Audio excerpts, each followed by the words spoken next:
Good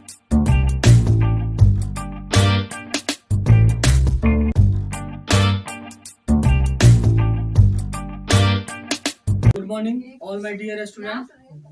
Gurukul coaching centre के इस YouTube channel में मैं रवि मिश्रा आप सभी का स्वागत करता हूं। आज हम लोग एक्सरसाइज 3.4 के क्वेश्चन नंबर 2 के 5 को देखेंगे। पिछले वीडियो हम लोग 2 के 4 तक के क्वेश्चन को देखे थे। तो अगर आप चैनल पे नए हैं तो चैनल को सब्सक्राइब करें, वीडियो को लाइक करें और अपने दोस्तों के पास शेयर करें।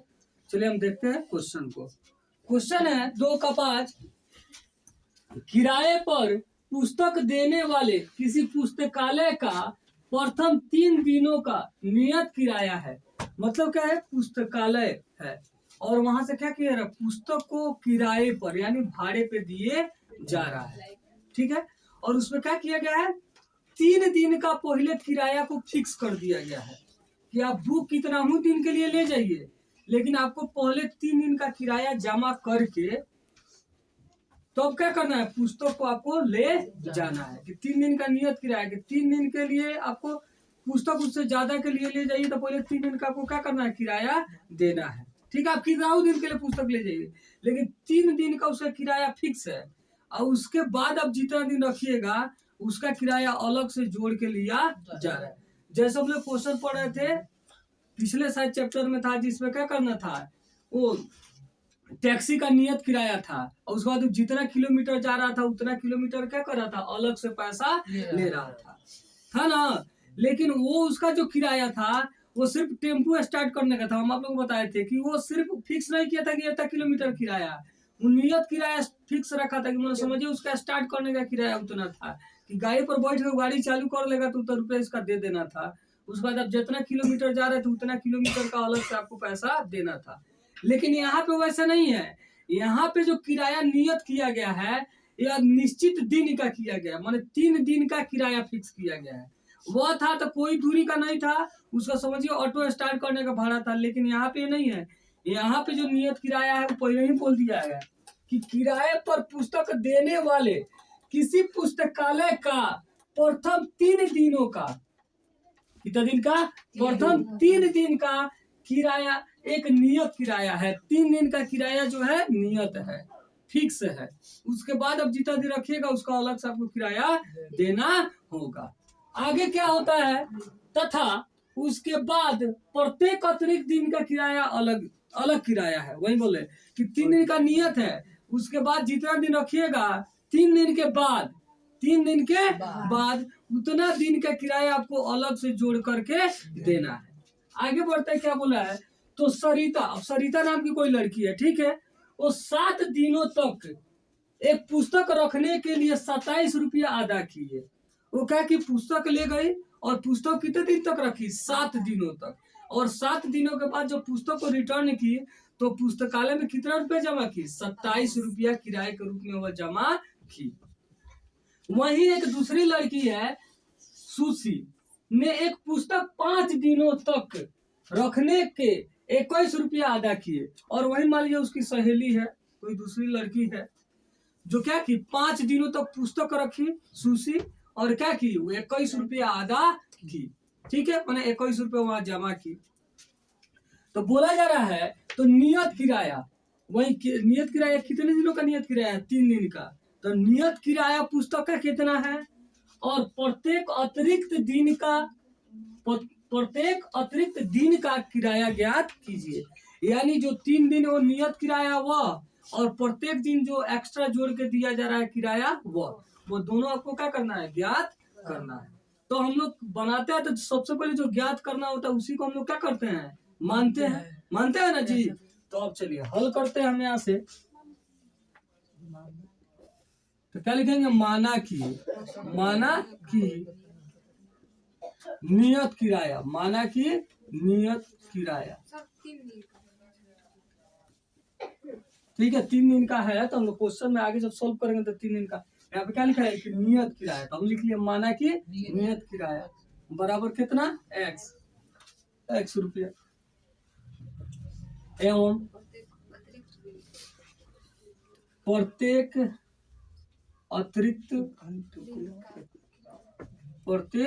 अतिरिक्त दिन का किराया दिन का किराया बराबर वाई। ठीक है, अब फर्स्ट शर्त से हम लोग लिख रहा है।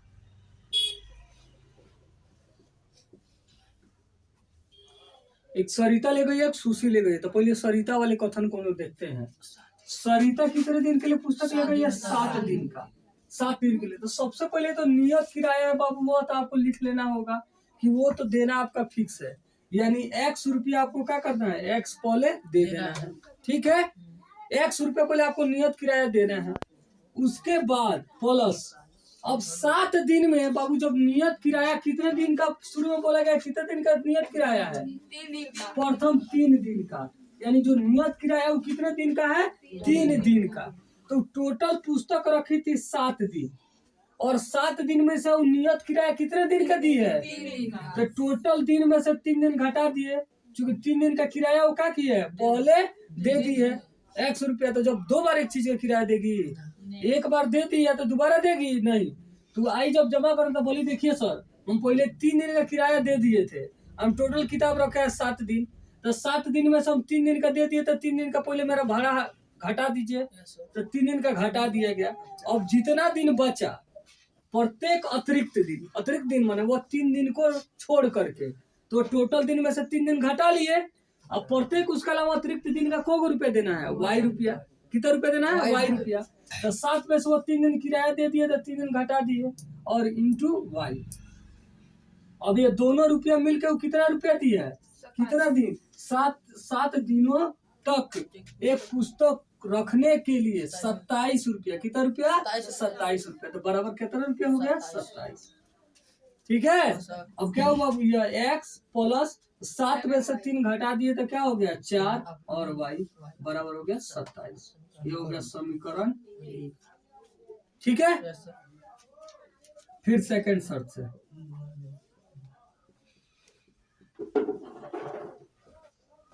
अब सेकंड शर्त से तो क्या आप देखेंगे, फिर दूसरा स्टेप पे तो यहाँ बोला गया जबकि सुशी ने, क्या दूसरी लड़की है सुशी, एक पुस्तक 5 दिनों तक, कितने दिनों तक रखती है? 5 दिनों तक। तो ये अभी बाबू नियत किराया देगी, ये तो फिक्स है, नियत किराया सबको देना है।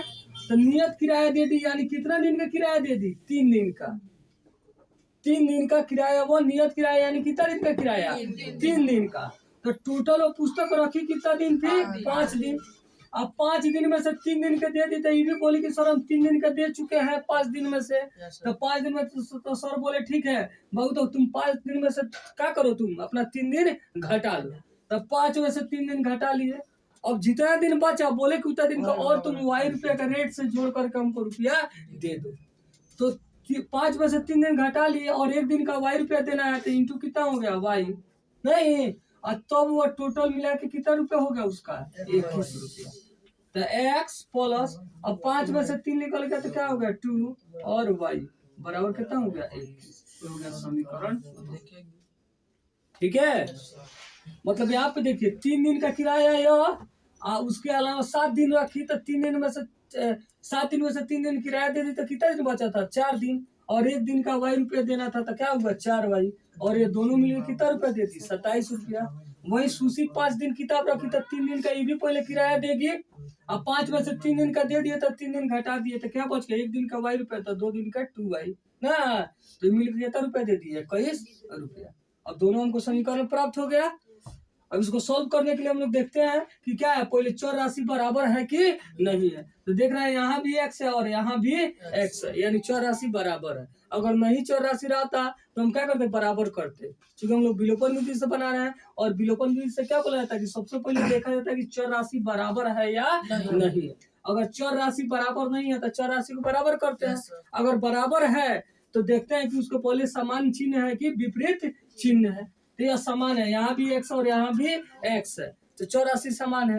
अब समान है तो यहाँ देखिए कि यहाँ भी कुछ नहीं तो क्या है? प्लस है, और यहाँ भी कुछ नहीं तो क्या है? प्लस है, यानी दोनों में समान चिन्ह है। तो जब समान चिन्ह रहता है तो हम लोग क्या करते हैं? घटाते हैं कि जोड़ते हैं? समान चिन्ह आएगा तो जोड़ेंगे कि घटाएंगे? घटाएंगे। क्या करेंगे? घटाएंगे। तब यहाँ पे आप एक में से दो को घटाइए या दो में से एक को घटाइए। हम बार बार बोलते हैं कि इसमें दोनों समीकरण में से आप किसी समीकरण में से किसी भी समीकरण को घटा सकते हैं। हम घटा दिए समीकरण 1 माइनस समीकरण 2, समीकरण 1 माइनस समीकरण 2। आप ऐसे भी लिख सकते हैं कि समीकरण 1 में से समीकरण 2 को घटाने पर बात नहीं है। तो जिसमें से घटाना है तो वो रहेगा ऊपर, और जिसको घटाना है वो कहाँ रहेगा, नीचे।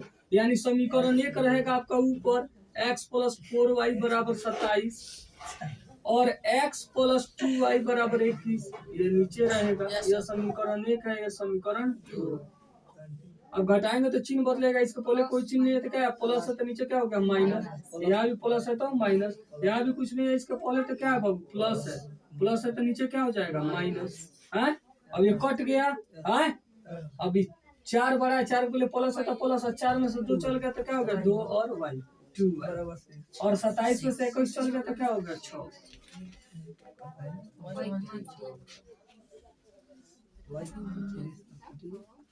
ठीक है, और 2 से 6 को काटेंगे, 2 3 जा 6, y का मान कितना आ गया 3। ठीक है, अब इस y के मान को आप चाहे तो समीकरण 1 में या तो चाहे तो समीकरण 2 में किसी में भी रख के हम लोग क्या करेंगे, x का मान निकाल लेंगे। लिखेंगे y का मान, y का मान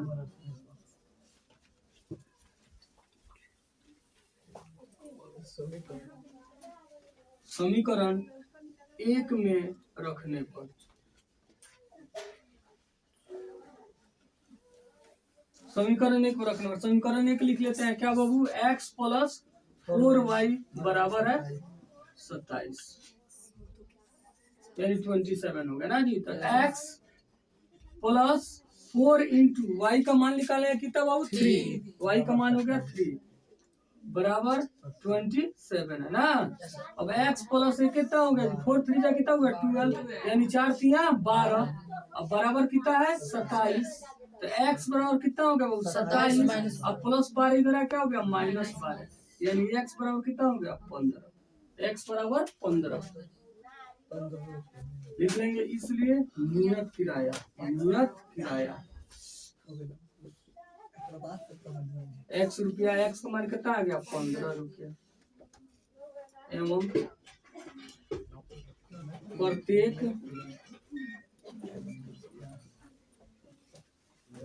अतिरिक्त दिन का किराया बराबर y रुपया, और y का मान कितना आ गया 3 रुपया। एक बार हम लोग चेक कर लेंगे। यहाँ देख रहे हैं बाबू क्या है, x का मान कितना है 15, ठीक है, + 4y, तो 4 गुना y का मान कितना है 3, तो 4 3 जा कितना हो जाएगा 12, यानी 12, तो 15 और 12 मिले कितना हो जाएगा 27। यहाँ भी चेक कर सकते हैं 15, x मान हो गया 15 और y का मान 3, तो 3 दूनी 6, 15 6 कितना होता है 21, यानी एकदम मेरा राइट आंसर है। तो इस तरह हम लोग 3.4 के सारे क्वेश्चन को देख लिए। अगर आप चैनल पे नए हैं तो चैनल को सब्सक्राइब कर लें, वीडियो को लाइक करें और अपने दोस्तों के पास शेयर करें। और अगर इसके पीछे वाले वीडियो नहीं देखे हैं तो हमारे प्ले लिस्ट में जाए और सारे वीडियो को देखें। हम नेक्स्ट क्लास में आगे 3.5 के क्वेश्चन को लेकर के आएंगे। वीडियो को अंत तक देखने के लिए बहुत बहुत धन्यवाद।